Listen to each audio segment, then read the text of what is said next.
Good morning, South Florence. I'm William Stone, And I'm Julie Cunningham. and this is your daily news. The Spanish Club's next meeting will be this Friday, February 10th, right after school. They'll be watching In the Heights and eating pizza. Everyone is welcome. Please bring cash if you plan on helping with the pizza. Attention seniors, the final call for senior pictures will be on February 28th. This is the last time you will be able to have the chance to take your senior pictures. Parent-teacher conferences will be on February 17th. Winter break will be from February 20th to February 24th. Only a couple more weeks to go, Bruins. Any junior female or male student who are interested in applying for Palmetto Boys or Girls State should see Miss Alford for an application. That's all for today, Bruins. Have a great day.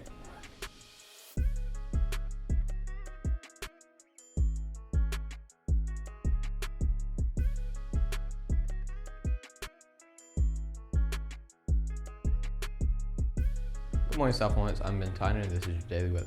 Today we have partly cloudy skies with a high of 73 and a low of 57 later tonight, and wind speeds up to 8 miles per hour. Thank you, and have a great day, Bruins.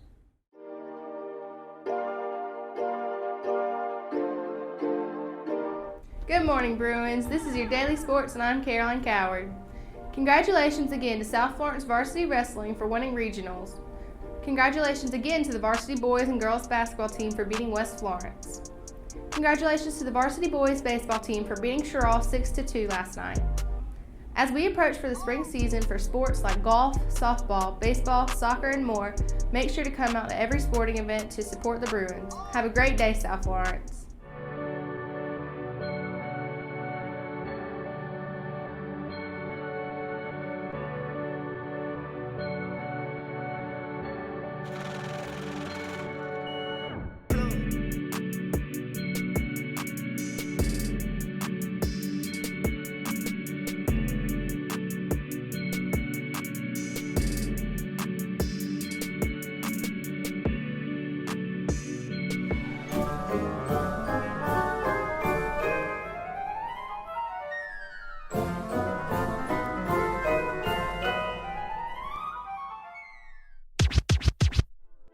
Dr. Daniel Hale Williams performed the first ever heart surgery in 1893 without the assistance of x-rays, antibiotics, or modern anesthesia. Dr. Dan, as he was known, was born in Pennsylvania and received his medical degree from Chicago Medical School. In 1891, he founded Provident Hospital, the first interracial hospital in Chicago on the city's south side. The hospital established the first black nursing school. One fateful day, 2 years later, a young black man named James Cornish was brought to Provident Hospital with a serious wound on his chest. With his patient bleeding heavily, Williams saw only one option. He performed surgery on James' chest, fixing the severed artery, and then closed the wound. James was discharged 51 days later, fully recovered. He lived another 20 years, proving the success of Dr. Dan's operation.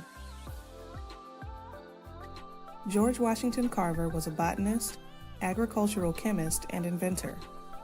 His innovation and determination helped to restore the struggling agricultural economy of the South during the early 20th century. Fascinated with nature from an early age, he grew a secret flower garden in the woods near his foster home. He earned the nickname the Plant Doctor by the time he was 10 years old because of his skill in caring for sick plants. At 27, Carver entered Iowa State College of Agriculture and graduated as one of their outstanding scholars.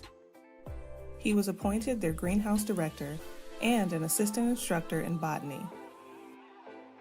He earned his master's degree in 1896, and out of his long-held desire to help poor black Southerners, he accepted Booker T. Washington's offer to be the Director of Agriculture at Tuskegee Institute. Southern cotton farmers were bringing in smaller harvests and thus less money.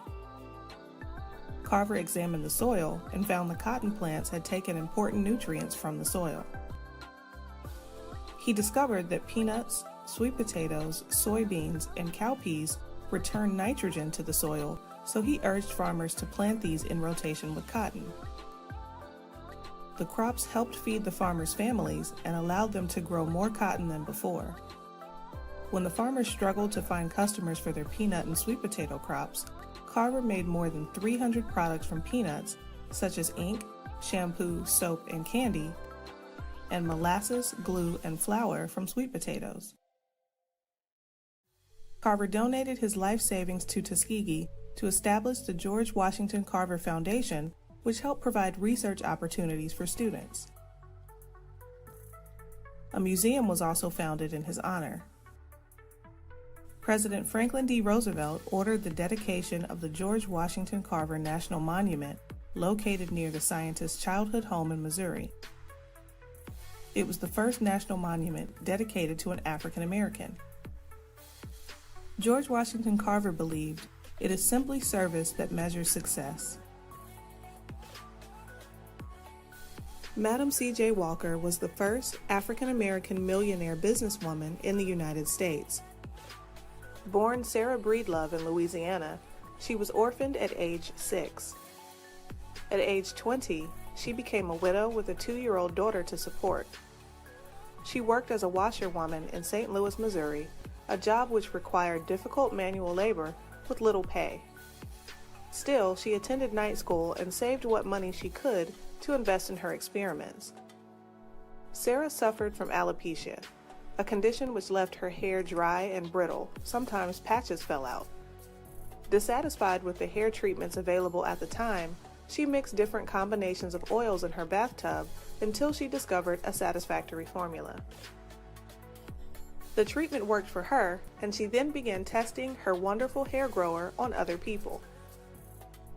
It was a hit, and after moving to Denver, Colorado, she perfected her treatment and created other products, including a straightening comb, which she patented in 1905. Sarah sold products door to door and used her own before and after photos as proof of her product's effectiveness. Sarah married Charles Joseph Walker in 1906 and began calling herself Madam C.J. Walker. Her Walker method took off, allowing her to establish an office and manufacturing headquarters after only 1 year. With the help of her daughter and nieces, Walker recruited more saleswomen to help sell her products. In 1908, Walker opened a second office in Philadelphia, as well as a beauty parlor and school in Pittsburgh. Her hair courses eventually became available in New York, Indianapolis, and at black colleges throughout the South. In 1917, Walker built a 30-room mansion in New York and began to sponsor black artists and writers, even establishing the Madam Walker Theater Center in Indianapolis. By that time, her manufacturing company took up an entire city block and employed over 3,000 people. Madam C.J. Walker also donated generously to scholarship funds at Tuskegee and Palmer Memorial Institutes and organizations such as the YMCA and the NAACP. Garrett A. Morgan was an African-American inventor born in 1875 in Kentucky. One night, a Cleveland Waterworks construction crew became trapped underground in a cloud of toxic fumes when their tunnel beneath Lake Erie exploded. First responders made 2 unsuccessful attempts to rescue the workers. With time running out, the authorities summoned Garrett and his brother Frank. They arrived with a gas mask Morgan had patented 2 years before. Earlier breathing devices were unreliable, so Morgan invented something better.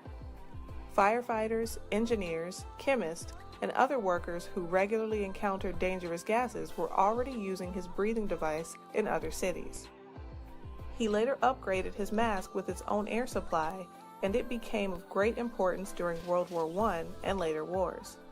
At the Cleveland disaster site, the Morgan brothers and 2 volunteers strapped on the gas mask and made several brave trips through the darkness of the 200-foot-long toxic tunnel. They rescued more than 20 people. Morgan was awarded a medal from the International Association of Fire Engineers. The gas mask was not his first or last invention. Morgan worked as a handyman at a sewing machine shop in Ohio, and at age 26, sold his belt fastener for sewing machines. 8 years later, he opened a tailoring shop which manufactured dresses and suits. After only 1 year, Morgan and his wife purchased a home where they eventually raised 3 sons.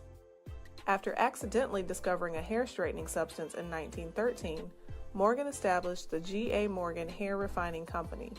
The profit supported his continued research. In 1923, Morgan patented an automatic traffic signal, which led to the overhead and sidewalk traffic lights that keep us safe to this day. I always knew I'd go to space. Mae Jemison, the first African-American woman astronaut, once said. Jemison, born in 1956, is also a physician, teacher, and the founder and president of two technology companies, the Jemison Group, and an advanced medical device company, Biosentient Corporation. Born in Alabama and raised in Chicago, Jemison was fascinated with science from an early age. Her father and mother were very encouraging. She said, "My parents were the best scientists I knew because they were always asking questions." Jemison entered Stanford University on scholarship when she was only 16 years old. She graduated with a Bachelor of Science in Chemical Engineering and a Bachelor of Arts in African and African American Studies. In 1981, she received her doctorate from Cornell University Medical College. Jemison practiced medicine in Los Angeles, California, before serving in the Peace Corps as a medical officer in Sierra Leone and Liberia for 2 years. In addition to speaking English, Jemison speaks Swahili, Russian, and Japanese. Inspired by the life of Sally Ride, the first woman in space, Jemison applied to NASA, and in 1987, she became one of only 15 people chosen out of 2,000 candidates for their astronaut corps. Jemison's first and only spaceflight began on September 12, 1992, when the Space Shuttle Endeavour took off for its second mission. Jemison served as the science mission specialist on the 8-day mission, which was a joint effort between the United States and Japan. Jemison resigned from NASA in March of 1993 to form the Jemison Group Incorporated, which highlights ways to bring science and technology to everyday life. The following year, she founded the Dorothy Jemison Foundation for Excellence, named in honor of her mother, which includes an international space camp for high school students called The Earth We Share. In 2011, the U.S. military chose this foundation to receive $500,000 in funding to help launch the 100-year Starship project. Our task, our mission, Jemison explained, is to make sure all the capabilities needed to mount a human interstellar mission exist. Jemison envisions public participation from everyone, regardless of who they are or where they come from. Someday, perhaps, more people will be able to confidently declare, "I always knew I'd go to space."